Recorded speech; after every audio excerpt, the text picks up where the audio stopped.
First firearm safety rule we're going to talk about is always pointing your gun in a safe direction.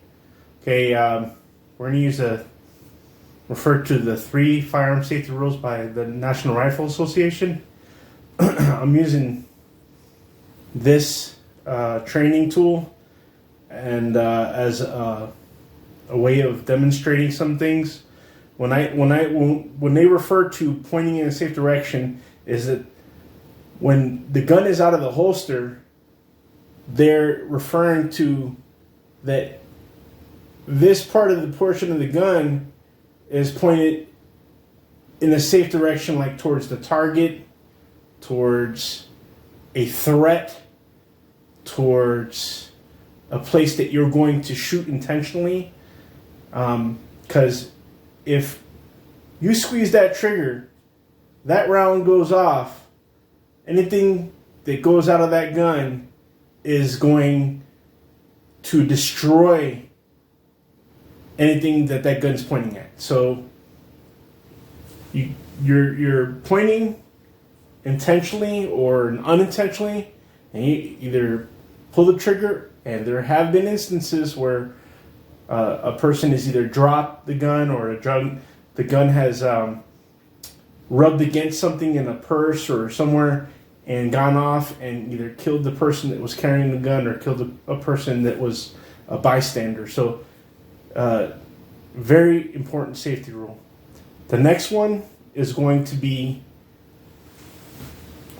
keeping your finger off the trigger until you're ready to shoot. Now, here, when they say that, is they want you to have that discipline, to have that finger on the side. And if you're carrying any other type of firearm, like a revolver or a shotgun or a rifle, it might require a different technique. But in most instances, it's very simple of just keeping that finger on the side of the firearm and not putting it inside here like that. Okay, so I mean, I've seen it. People out of habit think because the way the gun is built, it's natural for you to just put your finger in the trigger, and that's how it's supposed to be. No, until you're ready to shoot, you shouldn't have your finger inside that trigger guard. You should actually have it on the side, and then when you're actually on the target, then you're engaging with the threat when you squeeze the trigger. Okay, when you're done squeezing the trigger, you should be coming back up onto the side of that firearm. It should be a habit of doing that. I've seen different techniques where people bend their index finger like this. I've seen people put their finger on the side like that. For me, it's always been just naturally onto one side. My gripping, if you see how I grip, I have two thumbs encircling technique. And so for me, it's just natural to have that finger on the side like that. So for someone to say that it doesn't feel natural to have their finger on the side of the gun on the frame like that, I would say that maybe there might be something physically wrong, or they might have a physical issue with their fingers or their hand. They might have to be something medical. They might have to get checked out. But I personally, over the years, it's been very easy for me to do that. Okay, so to move on to the next one.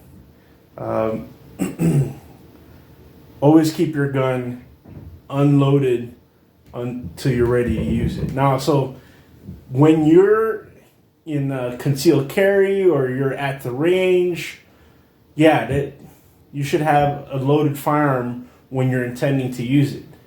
I think what the interpretation of this is when you go to store your gun and transport it, or you're going to take it somewhere, you're like, and there have been incidences where the firearm has been stored in a car or the back of a vehicle, and it was loaded. One round in chamber, and as a result of vibrations or whatever it may be, the gun went off. That can happen.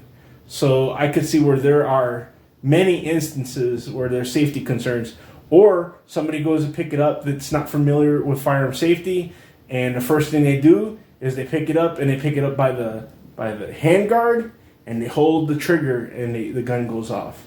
Or they pick the gun up, either a rifle or a handgun, by the muzzle, and either drop it, or they do one of these and the gun goes off. I've seen or heard of instances, and actually encountered or had family instances in where I've been informed of, where someone has actually dropped a loaded firearm and the firearm went off. So it's common sense that if you're not using that firearm or you're done using that firearm, that you would unload it, you would separate the ammunition from the firearm, and you would secure it in a safe or some type of lock device in order to safeguard that firearm from prohibited users or from people in a vulnerable population, such as children or people who are mentally compromised. So just something to think about. And then one that's not, the NRA doesn't touch or add it to their 3 fundamentals of safety, but it's in there, and I think it's important, is always always consider your target and beyond. So when you're going to engage, it's on their website, I see it, but they don't have it as a part of their firearm safety rules or the doctrine. But I think it should be the number 4. It should be, if you're engaged in any kind of firearms training or anything, that if you do point your gun and you intend to shoot, that you're not only considering the fact that you're going to shoot and you're going to shoot at that target, but you're also going to think about what you're shooting and what's going to happen to that round that leaves the gun, and what's going to happen with the round after it leaves and hits that target and after it. Because a round can travel up to a mile. I mean, without any, anything blocking it, it can travel quite a distance. So the impact of hitting a target doesn't necessarily mean that the round's just going to stop on that target. It might just continue to travel and hit another person or a target or something else.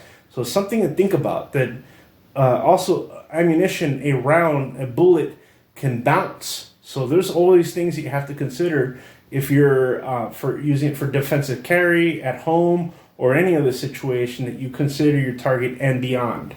So that's firearm safety, and these are all testable items before we get onto the range.